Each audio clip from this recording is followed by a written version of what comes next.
Welcome to day 2 of ISMS 2022. We begin with the first of 2 panels on the topic of new frontiers in space medicine. The moderator is Dr. Serena Anon-Chancellor. Serena is an astronaut, engineer, and medical doctor who's board certified in internal and aerospace medicine. She began working as a NASA flight surgeon in 2006, and in 2009 was selected as a member of the 20th NASA astronaut class. She flew in 2018 as flight engineer on ISS Expedition 5657. Serena has a number of research interests, including the medical implications of space radiation exposure. Her current duties cover medical issues and on-orbit support in the astronaut office. Serena is also an associate professor of medicine at Louisiana State University and program director of the aerospace medicine residency at the University of Texas Medical Branch. Serena, thank you for moderating this panel. Good morning. Thank you so much, Dr. Sutton, for that introduction. It is great to see everybody back today for day 2 of ISMS. This is one of my favorite times of year because I actually get to see all my friends on camera. And we've got a great panel for you this morning. I'm going to roll right into it because we got a lot of speakers, 2 different topics to hit. They may seem discordant, but that's what I love about New Frontiers. We get to hit multiple types of topics. The first one deals specifically with medical certification of spaceflight participants with comorbidities or disabilities. As you all know, this is a big topic, especially in the last year or 2 when commercial companies are fully up and running. They are launching people. And they're not just launching healthy NASA astronauts. We are launching Captain Kirk into space. And Captain Kirk has gotten pretty old since the last time he was on the Starship Enterprise. And so it's really kind of neat from that standpoint to see folks have access from all over the world, no matter what medical conditions they may have, try to become medically certified to fly for various types of mission duration. I do think it's important, and I'm sure Dr. Michaud will bring this up, that if you look at what NASA has flown over its multiple years of experience, we've flown a lot. We haven't published a lot of that because we've always tried to maintain crew member privacy, but I'm sure he'll delve more into that. But it is really impressive. And so hopefully we can use that as a benchmark for participants to come in the future. So that is your first topic. The second topic deals with the challenges in the medical environment and elsewhere regarding time delay. And I will say that as a crew member who took part in the NEMO mission, and we actually had to run a couple days where there was some time delay present, and that was just with science operations, not even medical operations, very challenging. So I'm very much looking forward to that part of the panel, and Dr. Joe Schmid will be moderating that portion of the panel. We will save all questions until the end. And of course, I've got tons of questions already lined up and ready to go, but we've got a wonderful group of speakers for you this morning. And with that, we're going to lead off with our first speaker who flew on Inspiration 4, and that is Haley Arsenault. Haley, thank you so much for being with us today. Hi, thank you so much for having me. I'm excited to talk about this subject, which is very near and dear to my heart, which is space medicine and flying people who have disabilities. And the reason this is so close to me is because I was one of those who flew. But I was diagnosed with bone cancer at the age of 10. And in order to save my life, I went through a year of chemotherapy and then also had surgery to save my leg, where the part of my femur that was affected by the bone cancer was removed and replaced with an internal prosthesis. And so this prosthesis also, after I finished treatment, broke twice. Each time had to be replaced. And each time I had to have one of these replacement surgeries, I lost a little bit more function. And I definitely had times where I was even wondering if I would be able to walk again. But I did eventually get to the point where I could live my everyday life. And I lived out my dream, which was working at the hospital that saved my life, St. Jude. And I became a physician assistant. I did not know I would ever go to space. And it was one day last year in January of 2021, I get a phone call out of the blue from St. Jude saying, "Do you want to go to space?" And it was a huge shock. But the reason behind this was this first all civilian orbital space mission, Inspiration 4, was such a big first that our commander wanted to have a lot of meaning behind it. And for that, he wanted to help tackle childhood cancer. And so it was being used as a fundraising mission for the hospital. And I was chosen to be the St. Jude ambassador on the mission. So yes, I'm pretty sure I'm the only person that's ever gotten a phone call one day, not having applied for anything, saying, do you want to go to space?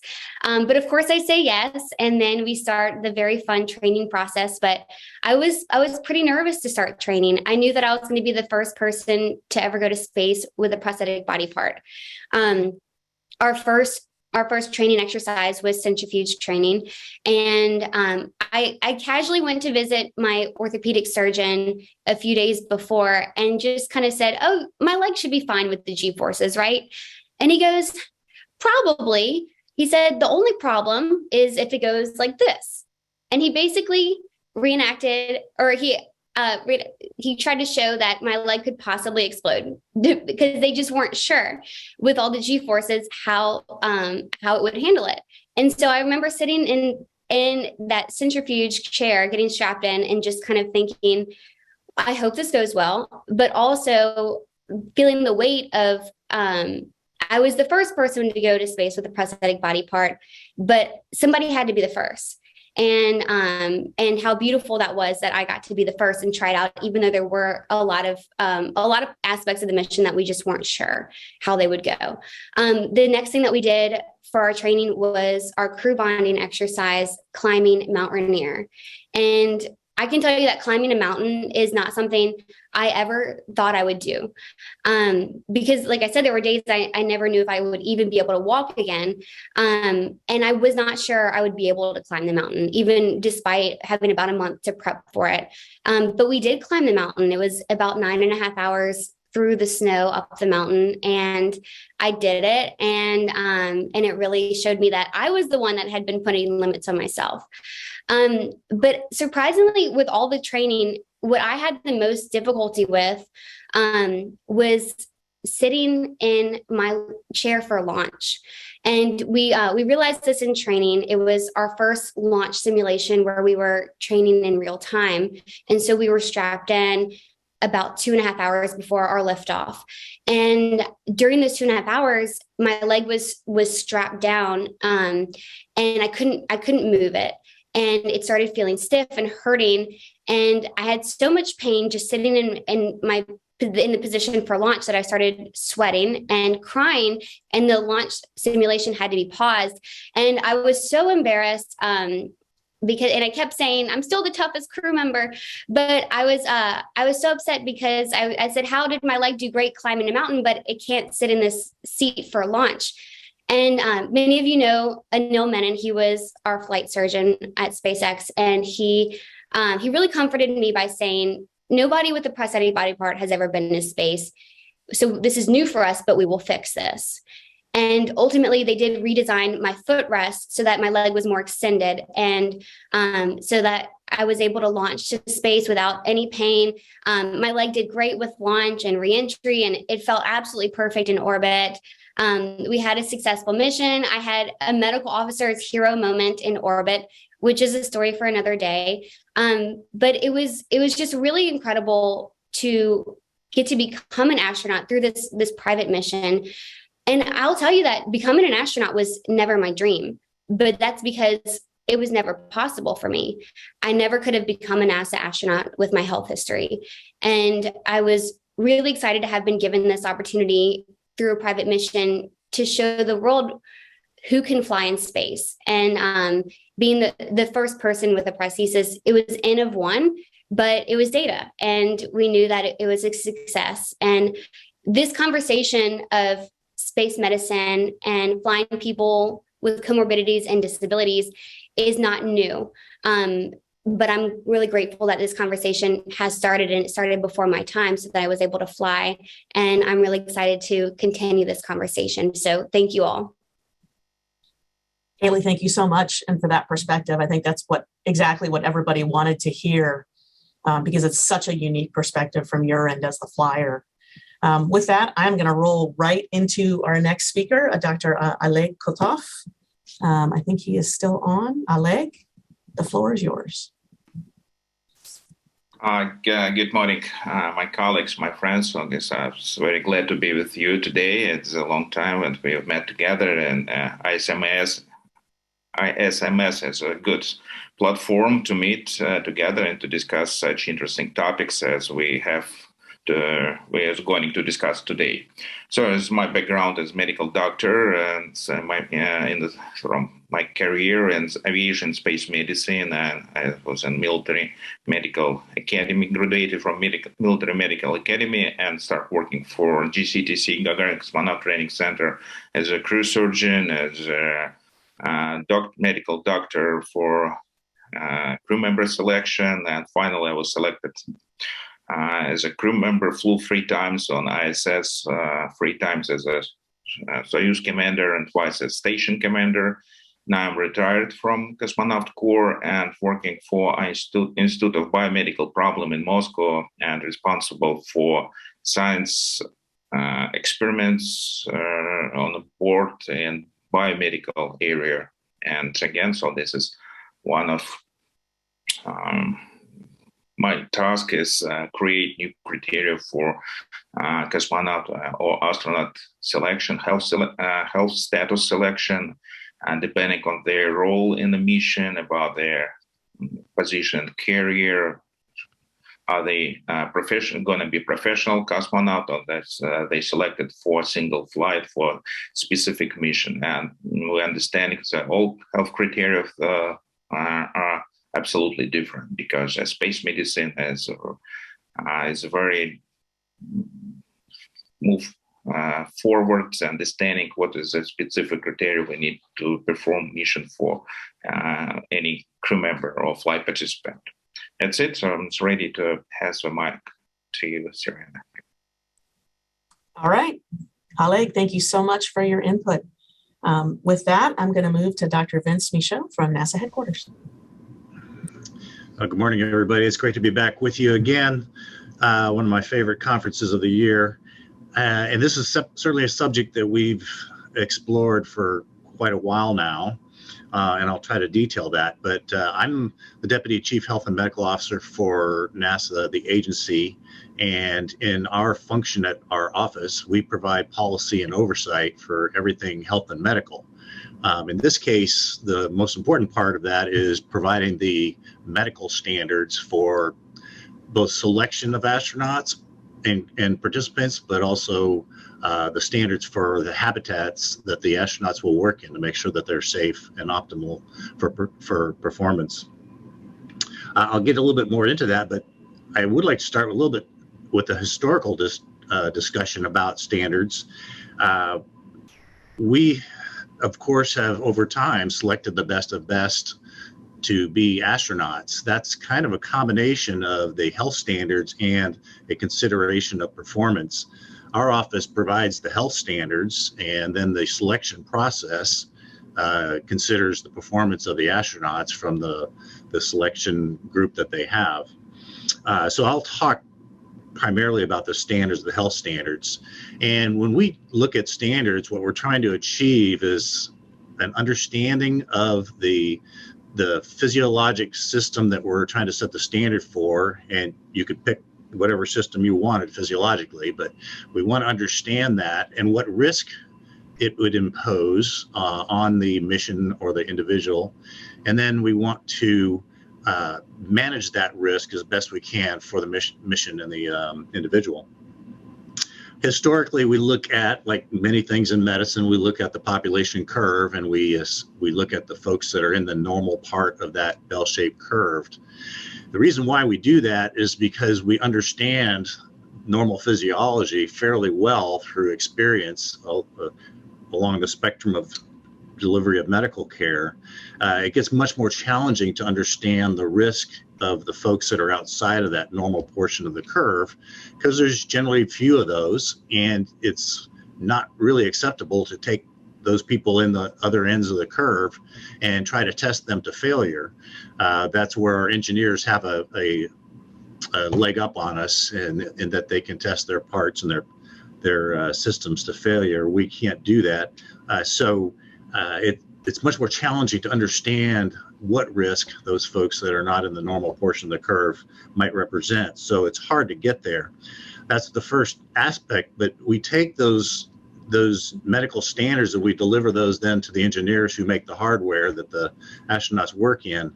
And so when we consider trying to expand the opportunities, and we're all for expanding the opportunities, it does represent a challenge. We have to somehow get that knowledge base of what risk is being imposed in those different individuals and those different physiologic states, so that we can then translate that to what the engineers need, which is what to make.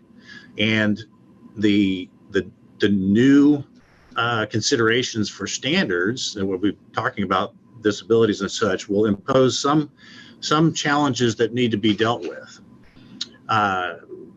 Like any disability per se, if you want them to work within your environment, you have to consider the accommodation, and there's many of those that have to be considered. And I'll just talk about a few of them. But if you're a smaller person, then you may or may not be able to manage the handholds in the spaceship. And we might have to add handholds or move the positions of those as a physical thing. If you're somebody who has an external prosthesis, then we need to think about the materials that go into that prosthesis, because in a 100% oxygen environment, some materials are much more flammable than others. And then again, depending on your size, you might need a different kind of a spacesuit, which again would need to be created for somebody who is accepted with that condition. All of these are individual based, and so you almost have to accept the individual and then work the accommodation because it would be different for every person. So to look at just the suggestion by our ESA partners about taking folks that have lower limb disabilities, we asked the Potomac Institute to do a review and a study for us to look at the current state of knowledge where folks that have had lower limb disabilities in a highly operational situation have functioned. Principally our military and firefighters and those kinds of organizations, and we've gotten a good understanding of where they've been successful and what kind of accommodations have been used. And then as NASA considers that concept further in the future, then we'll use that information going forward. Serena mentioned that we've had over 500 flyers and participants over the years.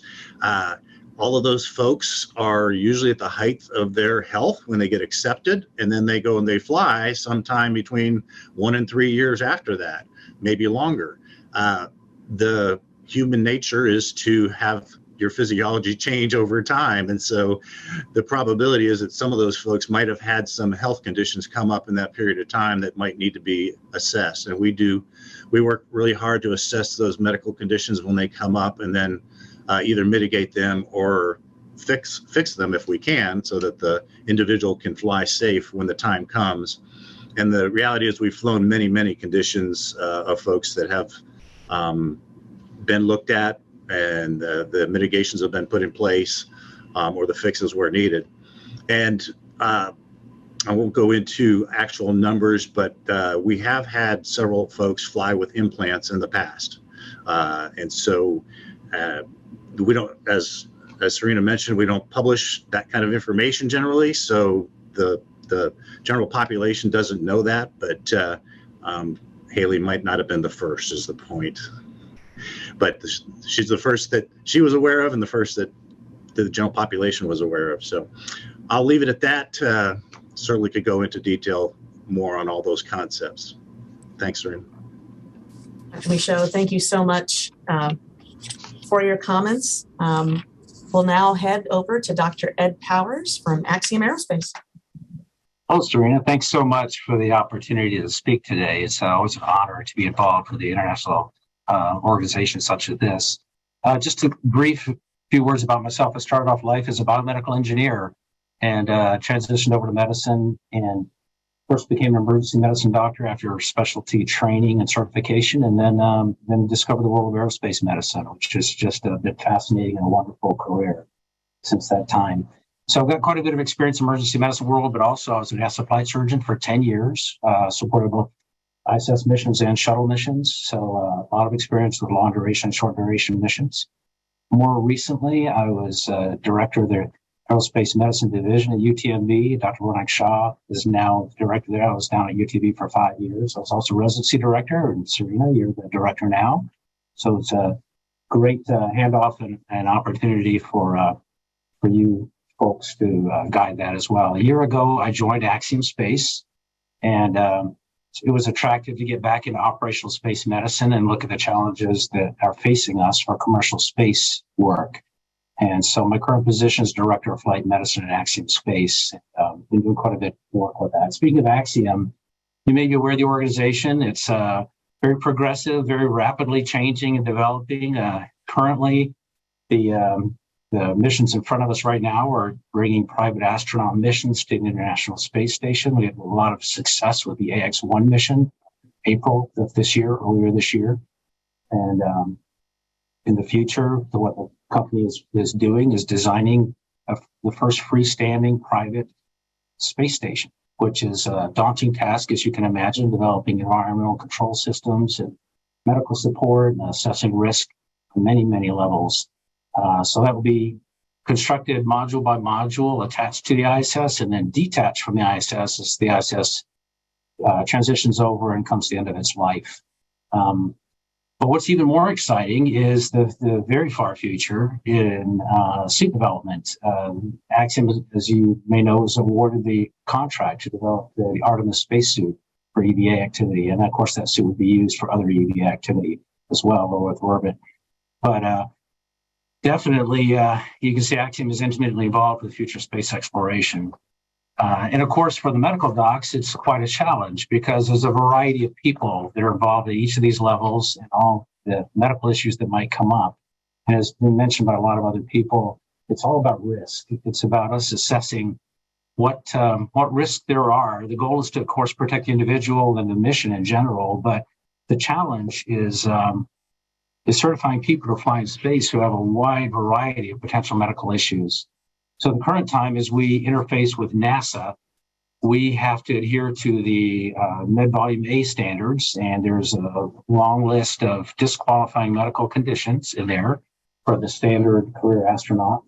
And a lot of modifications have been made to accommodate for non-career astronauts. And so we work through something called Appendix F in that document. And what it does, it's sort of the bare minimum to be sure that someone going up in the International Space Station has minimal risk. And all of that is based on the equipment that's on board the International Space Station, the design of the launch and landing systems, all of that. So as we move forward at Axiom to develop our own space station, of course, all of those risks have to be reassessed based on the equipment that we're planning to fly and the launch profiles and such that are involved. So that's sort of the basis of it all. I kind of want to talk a little bit about what's been done in the past. The kinds of people that we have certified for spaceflight through NASA have had multiple medical issues that are disqualifying based on the Med Volume A. We've had to take those people to the NASA Aeromedical Board and assess the risk of each of those issues in the face of potential threat to the person of the mission, and address each of those medical conditions and either mitigate the risk by applying extra medication or in some cases do the surgery ahead of time, things like that. It's quite a challenge because many of the people in our population are older and they have some pre-existing medical conditions, cardiac, kidney stones, various other things that typically we would not fly to space. So it's been quite a challenge and very interesting to be sort of on the cutting edge of that. I want to, give a shout out to Dr. Richard Jennings and thank him again for the publications he gave when he was working with some of the early private astronauts. Those publications, he published several case studies that were incredibly helpful for us to move forward with certification of current people who have similar medical conditions. And just one more thing I just wanted to mention, there's a weird, when at my time at UTMB, at the close of my time at UTMB, I was working on a grant, Federal Aviation Administration Center of Excellence for Commercial Space Transportation grant. that involve trying to push the envelope a little bit on medical conditions. And that involves some centrifuge studies. And of course, there was a whole series of centrifuge studies done under those grants by UTMB. And Dr. Jim Vanderploeg was a pioneer in getting a lot of that grant money set up the institute there, or the consortium. But of course, Serena, you were involved in that as well. And a number of other people have. And Aerospace Medical Association is going to be a panel that will be presenting, courtesy of Dr. Becky Blue. We will be presenting a panel of a lot of those findings, and it really pushed the limit. Diabetes, hemophilia, other things. So it'll be a very interesting panel to see. I'm not going to steal everyone's thunder at this point, but I think we're well on our way to addressing some of these issues, particularly in dynamic phases of flight, which is what has kept a lot of people from flying in the past. And it's a very exciting time. So with that, I'll turn it back over to you, Serena. Thank you. Ed, thank you so much. I am so glad you brought those topics up. So because I'm the moderator and I can steal any 60 seconds I want, here I go. If you get a chance to go to the annual Aerospace Medical Association scientific meeting, resident grand rounds, which are presented every year, we will be presenting several cases of folks that we have flown and certified for spaceflight with some conditions you probably didn't anticipate. So those will be really interesting. And as Dr. Powers brought up, Dr. Blue has submitted several abstracts along with many others on really complicated cases that we have spun in the centrifuge that might make you cringe a little bit. So again, this is all data towards trying to certify that future flyer. I'm super excited for ASMA this year if y'all are able to attend. Ed, again, thanks so much. I will now turn it over to Dr. Jim Vanderploeg. Jim? Thank you, Serena. It's great to be with you all today. I'm Jim Vanderploeg, trying to stay retired, but formerly faculty at UTMB and part of the residency program there, chief medical officer of Virgin Galactic for 15 years or so, and still have a senior medical advisor consulting position with Virgin Galactic. I think I'll address my comments in three areas that are interrelated but somewhat distinct. So first, in the evaluation of what Virgin Galactic calls future astronauts, they have demonstrated what Richard Jennings has said many times: you give up your youth and your health to earn enough money to buy the ticket. And so we have folks who are older and have lots of things wrong with them. And the goal is to figure out how to say yes rather than no, you can't go. So we have dealt with people who, from the very beginning, early customers, individual with a lower limb prosthesis following a traumatic amputation, folks with heart disease, diabetes, lung disease, you name it, it's in there. And so creating a program of risk identification and risk mitigation was part of my role at Virgin Galactic. Ed mentioned the research that we did under the FAA Center of Excellence for Commercial Space Transportation. Our team at UTMB headed up about 10 years of research with centrifuge, using the centrifuge at the NASTAR Center. And over the course of that, spun over 300 people with all kinds of things wrong with them, including after coronary artery bypass grafts, stents in place, insulin pumps, diabetes, lung disease, spine surgery, you name it, because we wanted to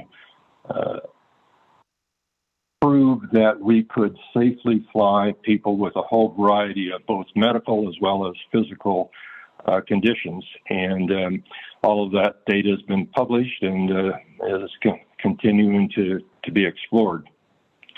Two other things that really push the limits for me in terms of the extent to which we can fly individuals with pretty significant physical disabilities. One was back in 2007 when I had the opportunity to do a zero-G airplane flight with Professor Stephen Hawking. And those of you who know his history, he developed amyotrophic lateral sclerosis at a very young age, at age 27, but it was slowly progressive. But at the time that we flew him on the zero-G flight, he was 65 years old and was completely paralyzed with the exception of some facial muscles and eye movements. That probably was the outer limits of what you might undertake for a zero-G flight or a suborbital space flight.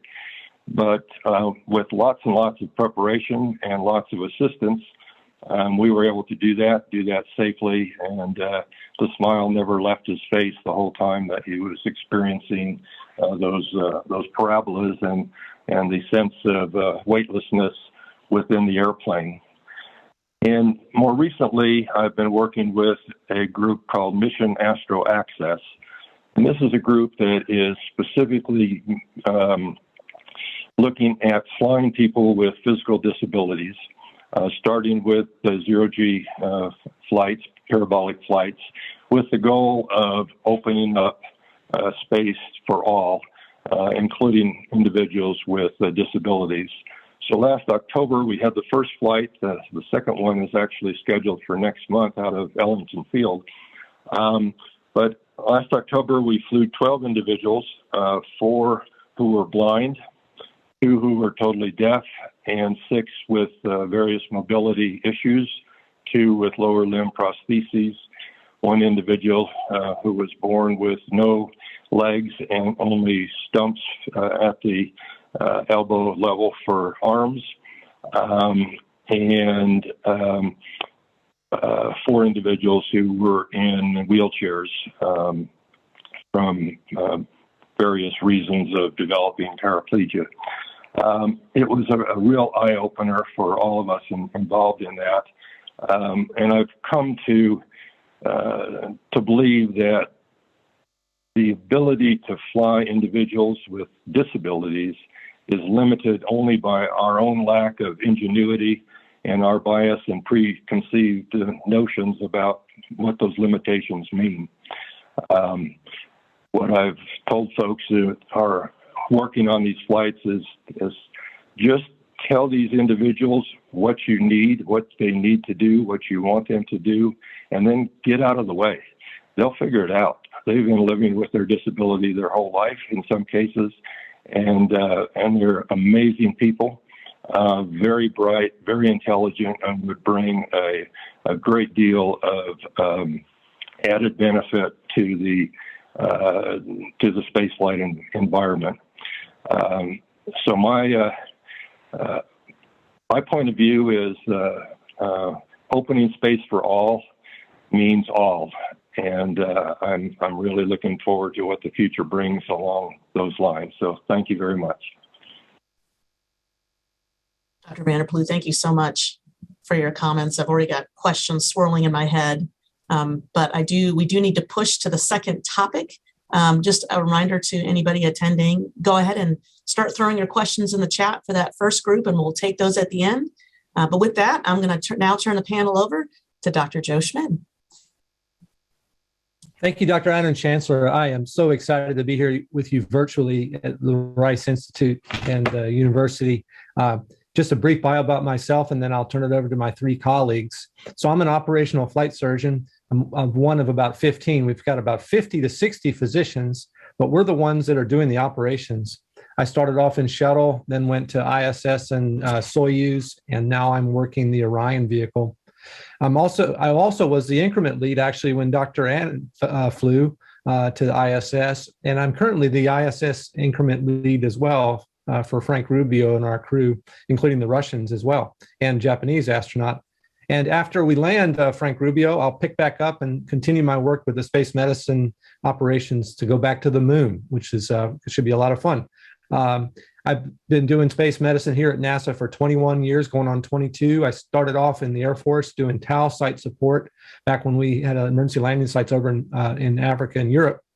And in the Air Force, my last job was helping to design the medical care from the Air Force to the Space Force. And I'm very happy to bring you this delayed communication talk to the Rice Space Medicine Conference. Each of us will have about 7 minutes to talk, and then they'll introduce each other, each introduce themselves, and then they'll talk about the topic.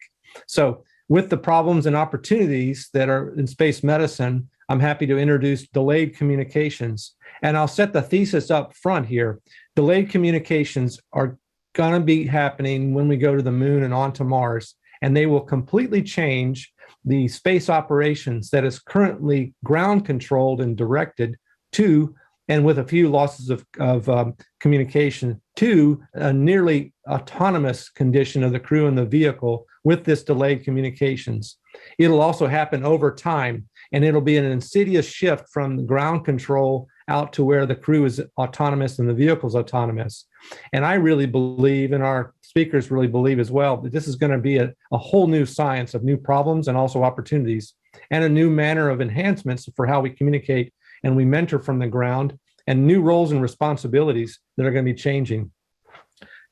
In my mind, it's going to require complete empathy and complete teamwork across a vast distance of space, and with 8 to 20 minutes sometimes delay in communication. It's going to require new thinking, new data sharing, and new analysis of that data. We're going to have to develop new procedures that adapt to that change. And then we're going to have to anticipate and have anticipatory research and problem solving. In other words, it's going to change what we do in space medicine. You know, space medicine begins with the trust between the crew surgeon and the crew. And it is really because we are trying to survive in the most extreme environments. We have to be familiar with each other. We understand each other from the person, their voices, the habits and the responses, and we problem solve together, and we have teamwork. We update data with each other, and we make the best possible decisions. Operations are part of have four components: the people, the equipment, the procedures, and the communications, the most important. And the communications in whatever science and business we do is actually paramount, as you all know. It's the basics for teamwork. You can do things on your own, but when you have two people, you got to be able to communicate. You problem solve together. You share a vision and you share the data. And we believe that it's going to change when we start introducing delayed communication. We have known issues in space medicine, and you all have heard it here at Rice before: space adaptation syndrome, bone loss, muscle loss, radiation, isolation, boredom even, and increased stress. And the risk of death is a few millimeters away of aluminum between you and there. The scene is not going to change when we go on to Moon and Mars. And life support and food are paramount. But we're going to be surprised. We're going to have unusual things pop up. We're limited when it comes to power, mass, time, and volume, but we're not going to be limited when it comes to new problems that are going to be showing up. And we really believe that this delayed and degraded communications is one of those new problems. Just like microgravity, we had no idea how we were going to have to evolve when we had microgravity for the first flights, and now the spaceflight associated neuroocular syndrome. Those are all new things. Communications is going to be the new one. That's going to be insidious, and it's going to be profound for our crews. We have very limited exposure to this delayed communication. You know, when we had the Mercury missions, we had direct communications via radio, and then there were periods of time when we lost that real-time communication. In Apollo, and we're still talking about this, there was up to a second or a couple of seconds actually for voice communications, and then up to 10 seconds or more for remote manipulations of cameras and things. And then we returned back to direct communications with shuttle. And then we occasionally had loss of real-time communications as well. Historically, we've had delayed communications with letters, and I know I'm running out of time. We've had simulations when it comes to delayed communications on Nemo, and we can talk more about that. We have lots of unknowns, you all. We don't know how to do delayed communications well at all. We don't know how it's going to affect our success and our mission objectives. We don't know how the gradually increasing time delays during the mission are going to affect us. And we don't even know what data we need to share and how we're going to share it. We don't know how to bend time and space. We're waiting for potentially entanglement when it comes to quantum computing, but that hasn't been done. We have very few flight surgeons in our cadre that have any experience or interest actually yet in delayed communications, but I bet we will. And the research in these things is just beginning, not only for the humans, but also for the equipment. We also have the unknown unknowns. We don't know how it's going to affect us. We don't know how other problems are going to crop up as we go along. And we don't know how to use all this new technology, but we're going to probably have to use it. Digital twins, the quantum entanglements, extended reality with holoportation and VR, and artificial intelligence. And we don't know yet how we're going to be able to use this to our advantage, but I bet we do. I hope this is a new start. This is a new beginning for exploration into delayed communications and human spaceflight. And now I think I hit right on time. I'm going to turn it over to my colleague over at the UK, Rob Brahm. Please join us, Rob. Hey, thanks very much, Joe, and many thanks to the organisers for the opportunity to speak today. It's a huge honour to be able to speak at the ISMS event here at Rice. My name is Rob Brahm. I'm the co-founder of a company called Braided Communications. Joe's already said that I'm from the UK. You probably would have guessed from my accent, but I'm based just outside London in the UK. My background is in astrophysics and then telecommunications for many, many years before I then moved into the health sector, where I've worked for almost a decade now on the technology side, both in physical healthcare and mental healthcare. And I want to start by setting the scene for this session to share with you a little bit more detail first about the scale of this challenge, which is sometimes called the hidden hazard of future deep space missions. And we all know comms delay or latency is caused by distance. It simply takes time for the radio waves that carry communication signals to travel across the vast distances in space. And at the ISS, it's basically zero because the ISS is so close, but it is an issue at the moon. As Joe said, the latency there is about 1.3 seconds one way or 2.6 seconds for a reply. So that means the highest latency we've ever yet experienced in a real mission is the 1.3 seconds that Apollo experienced. And actually Apollo 17, the longest mission, the crew spent 6 days on the moon or near the moon. So that meant that the latency for 6 days was 1.3 seconds one way. And when we go back to the moon, it's actually going to be a lot harder. Firstly, because we're going to be there for longer. So the latest information I saw is that the first Artemis crew might be on or near the moon for up to 36 days. So that's 6 times longer to live with the problem than Apollo 17. And secondly, the latency during Artemis is actually going to be longer than 1.3 seconds because of the way we're going to be communicating. In simple terms, there's going to be additional delay caused by signal processing. And the latest view is that delay might be approaching 10 seconds. And that's challenging. But when we consider a possible trip to Mars, things get much, much more challenging because, of course, Mars is much, much further away. The moon orbits the Earth, of course, and it's always therefore roughly the same distance away from us, whereas the distance between Earth and Mars is varying all the time as the two planets follow their respective orbits around the sun. At its very closest position, Mars is over 150 times further away than the moon. At its most distant, it's more than 1,000 times further away.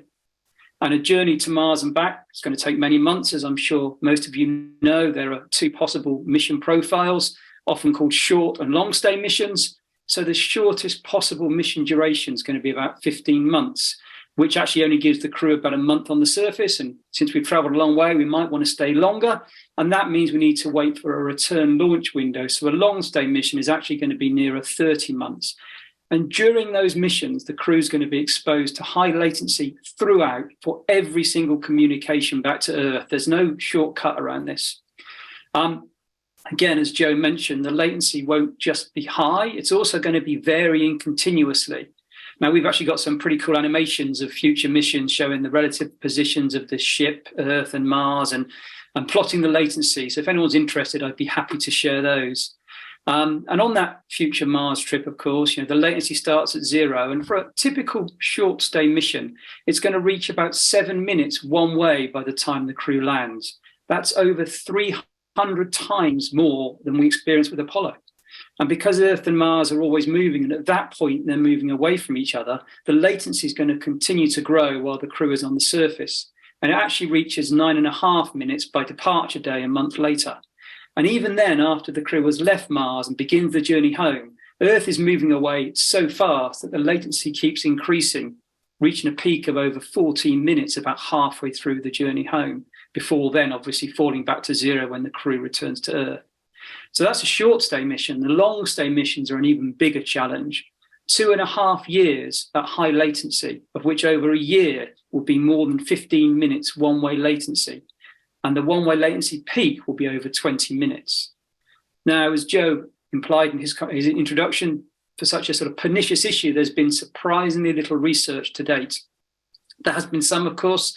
There's been research on NEMO and HI-SEAS and HERA and some other analogs, but there's not been very much at all. This is where we got involved as braided communications. We've actually invented a communications technique called braiding that can disguise the latency. Can't remove the latency, of course, because that's basic physics, but we can make it feel to two people separated by many millions of kilometers that they're having a natural synchronous communication despite the latency. So it is the first potential mitigator for some of the challenges. We've now been able to gather some initial evidence for the effectiveness of that technique. We worked with Dr. Uta Fisher, who some of you may know from Georgia Tech, on a NASA-funded project to examine the potential benefit for operational communications between crew and mission control. That's currently being written up, but we presented a poster with initial results at the recent ICAM conference in Paris, and the results indicate that braiding does help. We did a separate study in the UK funded by the UK Space Agency with a team from University College London to examine problem solving under conditions of high latency. And again, it showed a benefit there. And we're just finishing a study funded by ESA, which looked at two things. First, we studied whether psychological therapies could potentially be delivered by a therapist on the ground to a crew member en route to Mars. And the short answer is yes. And secondly, we looked at a related challenge, which we call the edge of voice. And I'll come back to that in a second. Just before I do, I want to emphasize that for all the studies I've just talked about, they're all quite small studies. So certainly this should only be considered preliminary data. But back to that edge of voice experiment, we built a tool that allows us to apply varying latency to voice comms to find out how far we could travel from Earth before voice communication stops being effective. And we saw a drop off as latency increased, but really surprisingly, we actually saw a sort of a second peak of difficulty at lower levels, which slightly worryingly actually coincides with the latencies we're going to experience on the moon during Artemis. So that's certainly something that needs to be looked at carefully. I just want to finish my remarks by going back to that phrase I used about the hidden hazard and pick up on a discussion yesterday between Courtney Macmillan and Dr. Michael Barrett during the session about the ISS. Michael was talking about a debate that occurred before the ISS when people were saying, hey, don't build an ISS, let's go to Mars now. And Michael pointed out that if we'd done that, we would have first identified sands halfway to Mars. And then a follow-up question was, will we find other problems? To which Michael's answer was absolutely. Now, if I were a betting man, I'd bet that some of those problems are going to be related to latency. And the biggest impact, I think, is going to occur in terms of amplifying isolation and causing psychological problems for the crew, especially in terms of their communication with loved ones back on Earth. So I know that Lauren has some fantastic things to say about that. So I'm going to hand over to her now. So Lauren. Thanks, Rob. Yes, absolutely set me up wonderfully. So I'm Lauren Landon. I'm a research psychologist. I specialize in teamwork. And so anything that relates to workplace psychology, so hiring the right people, putting the right mix of people together, getting teams to work well together, creating a resilient workforce is particularly important for our astronaut population. All of those things kind of fall into the purview of the research that I do. So I really want to give you guys a behavioral health perspective on exactly what could happen under these communication delays. And so when we think about the hazards of spaceflight, the things that we really care about in the psych lab are isolation, of course, and confinement. You're stuck together with the same group of people for long periods of time. You're isolated from a lot of your normal outlets and stress relieving outlets. And the thing we really care about too for teamwork is duration. And so perhaps you could deal with a communication delay that's brief, hours, days. But when we're considering things that are entering into months or even years for the Mars mission, that duration piece is really going to be wearing on these folks that are experiencing this isolation due to communication delay for long periods of time. And so we're always curious to try to find out at what point might a team experience a breakdown from more minor frictions that are kind of natural over the course of a mission? And what do you do when you now don't have a lot of your outlets to relieve that tension on board? So a lot of our research we do in ground-based analogs. And so, of course, we have the Hera analog at Johnson Space Center, and we do 45-day missions with teams of 4 in there, very high-fidelity mission simulation. We have colleagues that we work with in Russia, and we just finished an 8-month mission simulation analog over the summer. And then we go to places like Antarctica, where you're very isolated, confined. Sometimes their internet is not great, and so you're experiencing some comm delays there periodically. But anywhere that we can grab sort of a simulated environment that touches on this isolation factor, this confinement factor, and then the duration as well, kind of helps us understand these phenomena. So there's going to be some major issues. First, I'll talk about just general teamwork, getting the job done. So with comm delay, there will be a higher level of autonomy. And generally, folks like that, right? You get to go be an expert, do your job. You don't have somebody looking over your shoulder. You just get to focus on your work and get things done. So autonomy is actually a pretty positive thing. But of course, you can't be autonomous all the time. You can't have total expertise in every area all the time on Mars, right? It's just too many complex systems, too many complex problems. And so now when you enter into comm delay and you do need the MCC folks back on the ground to help weigh in, give their expertise to the team, you're now operating through this up to 22-minute comm delay. And so imagine an emergency and you need somebody's expertise that's back on Earth and you're working through this comm delay. So that's, a very critical time point. And we look at this through our past studies we've done a little bit on the space station, doing a kind of implementing a short comm delay of about 50 seconds. But most of this, again, is done in these analog environments. And so when we look at what happens to these teams related to comm delay, the communication quality declines. So people start talking past each other. And Rob's technology is really trying to figure out a way to kind of get past folks misunderstanding each other. Maybe you ask a question on Mars, it gets back to Earth. Well, they've already answered a different question that you asked earlier. And so now you're confused about what they're trying to talk about. And so you get frustrated, right? What's going on? We're confused. There's obviously going to be an increase in stress related to all of this. And the stress is really what's going to drive a lot of these negative outcomes and a lot of negative mood. And then the stress also creates a physiological impact to that crew as well. And so we also think about, what's going to happen. You're experiencing this stress and this frustration of communications. We also see in the analogs, folks just start communicating less. So if you don't want to deal with it, you don't want to experience that frustration, you start experiencing this psychological closing where folks just don't want to talk through the comm delay as much as they would be if it's real time. And so you see this over time, they slowly decrease the amount of communication that they're sharing back and forth, the amount of information, the different variety of information they're sharing back and forth.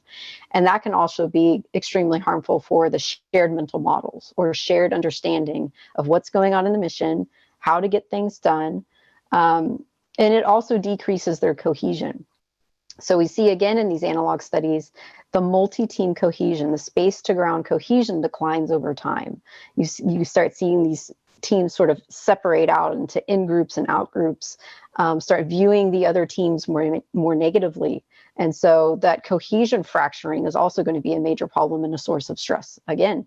And that, of course, creates a performance decrement. And so you have task delays. And unfortunately, this cohesion and performance relationship is reciprocal. So as your cohesion declines, performance declines. Well, performance declines, now you're angry and frustrated, the cohesion declines again, and so on and so forth. So it can create a downward spiral unless you're able to inject an intervention and really kind of head that off at the pass and make sure it doesn't spiral out of control. And of course, as we see in analogs, duration matters. So as the durations get longer and longer and longer, it just allows more time for these declines to happen. So the frustration continues, the cohesion continues to decline, the performance continues to decline throughout the duration. And so if you have longer duration, more negative impacts can happen to that crew in space. So that's really a problem when we're talking about 2.5 years on Mars. That's a critical time point. And so again, that's why we have to do these long duration studies of multi-months, multi-weeks. And it's incredibly hard to get data, because you're talking about 8 months for one team's data on some of these studies. The other thing we talk about for behavioral health is just the stress of being disconnected from your family and friends, from your psychological and medical support staff, right? So the astronauts can call down and have conversations with these supportive people in a professional sense or even a personal sense. But again, they might start experiencing this psychological closing where they don't want to communicate as much. You're reducing the amount of social support that you experience. You're reducing the relatedness and connectedness that you have with these folks. And then the behavioral health countermeasures are just simply reduced. These are our countermeasures that we lean on, is to have these private family conferences, these maybe discretionary events. Some folks enjoy the public affairs events that they get to do, or talking to their medical professionals. You now reduce all of these things down, or you have to find a new way to do it through virtual environments, which may not be as supportive. So we're trying to figure out how to make these kind of stand-in alternative countermeasures more robust and more impactful for the team. And then within that crew, you're isolated, you're confined, you're stuck with each other, right? You have an increased social monotony. You're just staring at the same people all the time, and you see interpersonal frictions grow and grow over time. Now, the workplace frictions tend to be resolved. Work and task works tend to be resolved more quickly.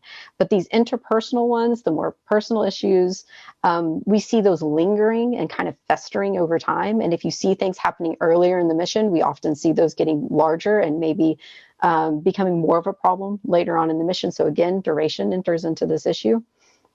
And we see a reduced cohesion of that crew on board. They start reducing their social support for the crew on board.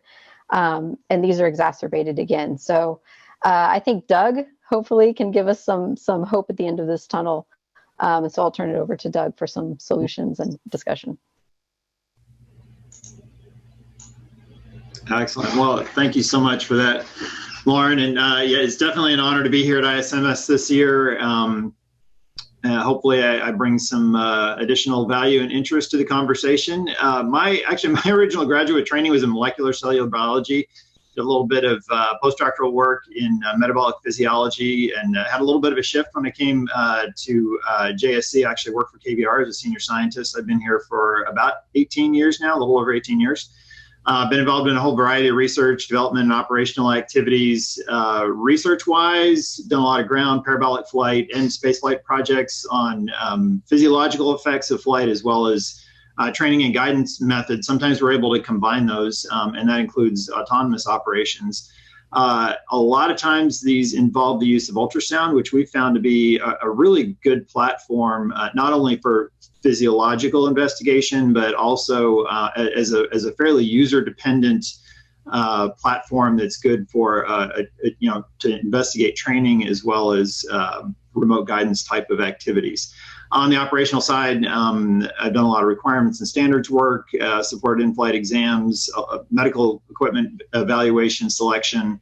The last 4 years or so, I've been supporting Orion Crew Health, largely developing the medical system, and that's branched out recently to support of Gateway and other Artemis integration efforts on the medical and crew health side. So with that, I've just got a few points I wanted to hit on. They're a little bit random, but they're also very connected and relevant. So if you'll bear with me, the first one I wanted to touch on is this basic knowledge management approach as a component of how we deal with latency. In other words, how do we do training? For exploration, we're going to have way too much to train in way too little time. The constraints on training time are going to be huge. They're going to have more to train for. There's a longer mission. There's more to do. So you can't be fully prepared and trained for all the medical scenarios that we might encounter. As you heard, Rob talk about, that we might actually have multi-year delay before somebody, but from the time someone's trained to the time they actually use a skill. And a lot of people can't remember what they had for breakfast that morning, or let alone last week. So there's a certain amount of that skill and knowledge that decays over time, and we need to be sensitive to that. Come up with new ways to deal with that. The current way we train for ISS really emphasizes pre-flight training and real-time support. We just talked about the pre-flight training is going to be very constrained. Real-time support is basically going to be impossible, very delayed.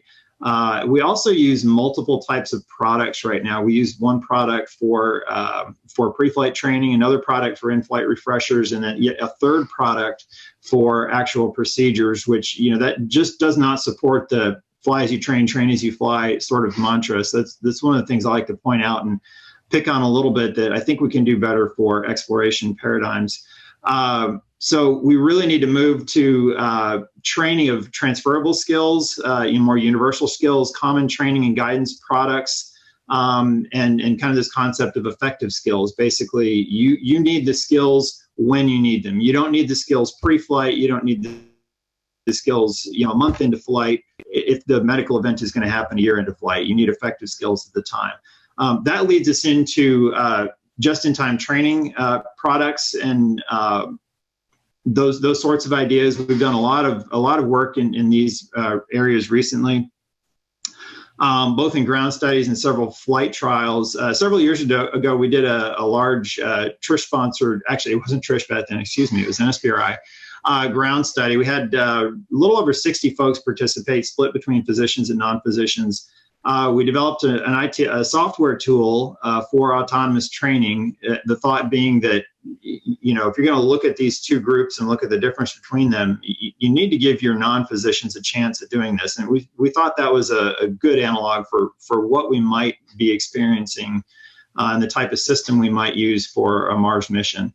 Everybody actually did quite well, but not surprisingly, people don't perform at 100%. Even the physicians, no offense to all the physicians online today, but there are errors and things that aren't done properly. Sometimes these are just, medical documentation of, as an image labeled correctly. And that can really get confusing if somebody's looking at an image on the ground and they can't tell if it's right or left or, exactly what it is. That can actually create problems. And if you're talking about something like a 40-minute delay, that can substantially slow down diagnoses and treatment.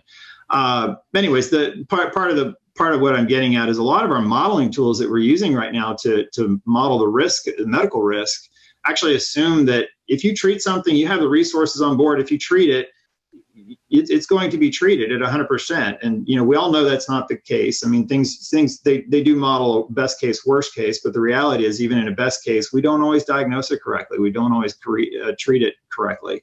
So that's just something else that we need to consider when we're thinking about our risk modeling for medical in these long-term space flight.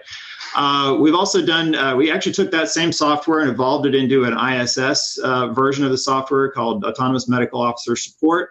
We've actually had 2 subjects with that tech demonstration so far.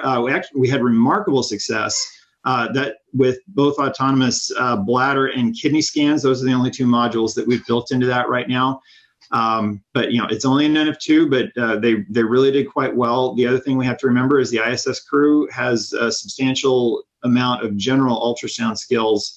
They have been trained pre-flight, and they do some specific exams through occupational surveillance, the venous and the ocular scanning in flight. So many times, they've had multiple scans under their belt by the time they do a study with us. We've also had the opportunity to do several tech demonstrations with the Butterfly IQ ultrasound. The initial phase was very simple guidance procedures. Those were successful. Basically, can you turn it on? Does it work? Do you get images? We did a second phase with more comprehensive clinical exams with things like kidney, cardiac, eye scanning. Those were also highly successful. The caveat that we have to say here, we had a physician operator, so it was a little bit of a cheat. It was kind of a best case scenario. We're not always going to be lucky enough to have a physician operator, but that actually went quite well and gave us a lot of confidence that these sorts of techniques are going to be useful. I will point out with those tech demonstrations, unlike the Amos studies, tech demonstration, excuse me, the procedures that we used for the Butterfly technical demonstrations were very simplistic, just a PDF file, no interaction, but we could still make those work with a moderately trained user. We also did some work with Inspiration 4. They flew a Butterfly IQ Plus for us on that mission. It's subsequently become part of their medical system, from what I understand. We had good success. Those were definitely some minimally trained folks, different background. We still had success with both bladder and internal jugular vein scanning. The more complex eye exams, we didn't have quite as much success with. So we feel like we kind of hit the limit of what we could do with those very simplistic procedures in a more minimally trained crew. So that just tells us we have a little bit more work to do in some of those procedures and guidance tools.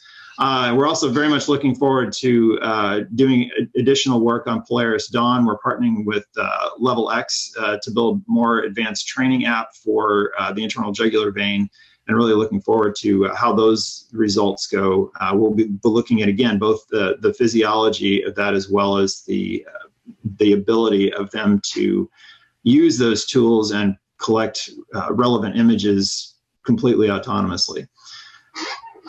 We also need to consider hardware choices for exploration. Mass power volume is always key. It's obvious, but it's important to maximize the capabilities when we don't have evacuation as an option on these exploration missions. And as we talked about before, normally we get to kind of down select our equipment based on that bell curve of all these normal folks in the middle. Thanks, Joe. I try to wrap it up here quickly. We need to perhaps consider a wider variety of folks. We need to consider it needs to be very easy to use by our minimally trained crew. We're not going to have expert users. They can't become experts on all these different medical equipment. And our hardware needs to be able to support autonomous operations through the use of AI guidance tools, things like that.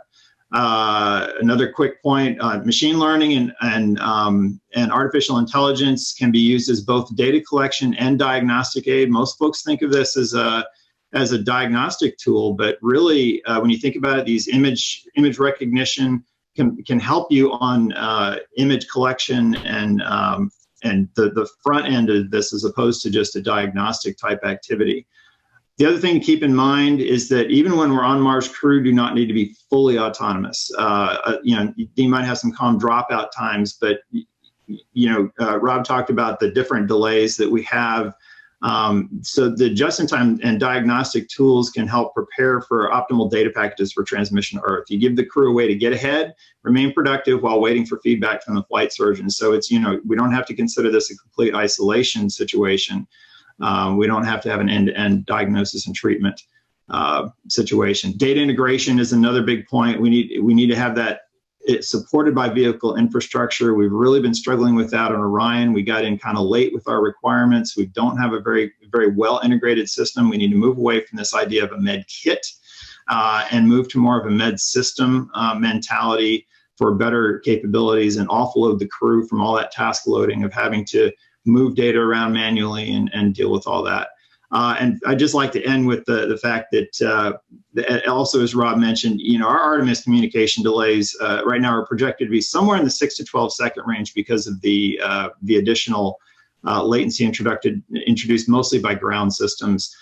So we're going to need some of these solutions sooner than we thought we were going to, and likely we're not going to have a lot of supporting infrastructure to do it. We're going to have to get very creative with the different tools that we have to use. And it's very likely that we're going to need different tools for these shorter delays, these 6 to 12 seconds where we have almost no research at all.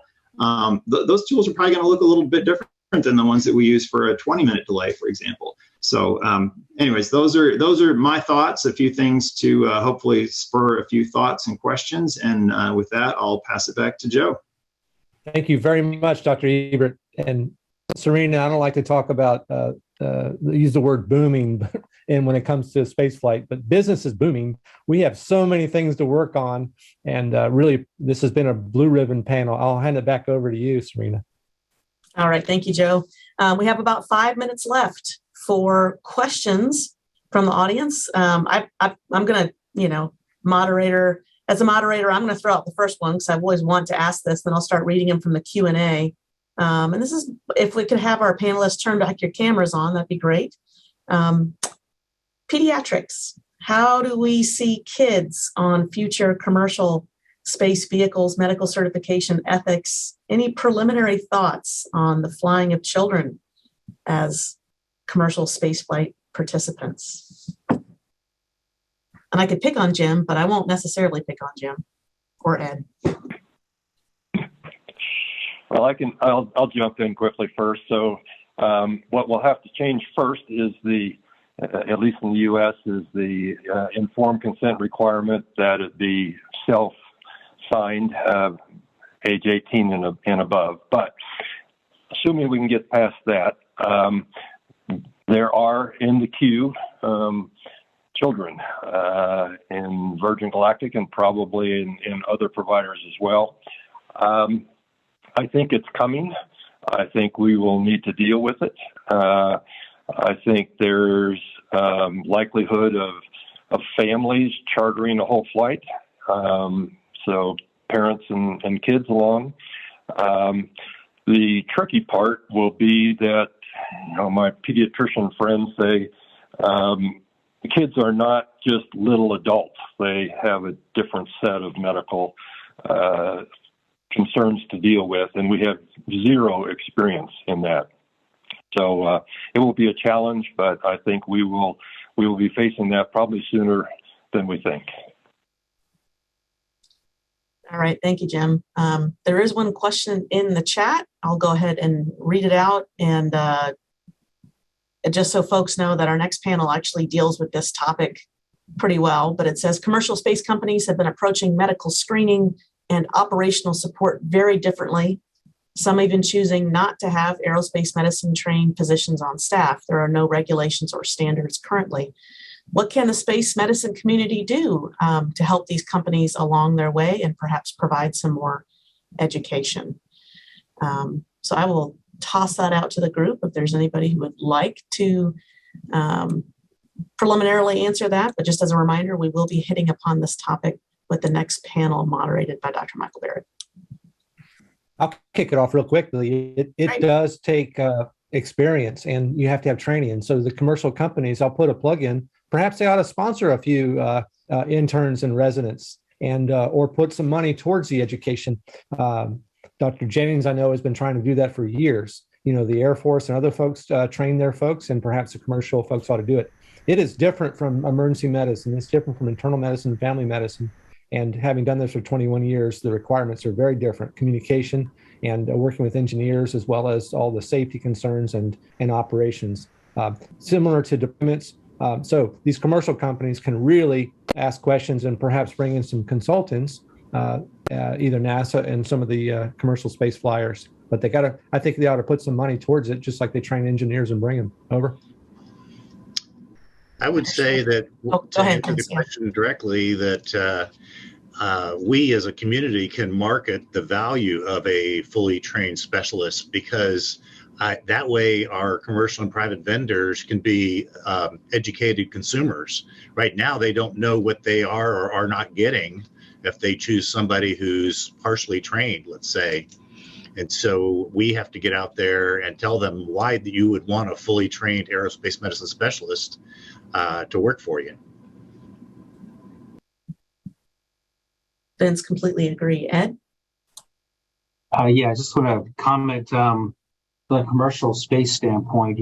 Educational programs are very expensive, as you know, so it's hard to justify, when companies are rapidly expanding, to try to dedicate some money along those lines. But we do have the opportunity for residents to rotate through Axiom Space. I encourage the other companies to do the same. All right, thank you, Ed. I believe we are actually at our time limit. Dr. Sutton, is that correct? Yes, that's correct. All right. Well, hey, I just want to thank the panelists so much for your time today. This has been great. I'm sure there are more questions out there, but thank you so much for dialing in across the country. With that, Dr. Sutton, I will turn back over to you. Well, Serena, Joe, all of the panelists, thank you so much for fabulous insights. And please, for the audience participants, to stay tuned for session 2 of this very interesting topic. Thank you.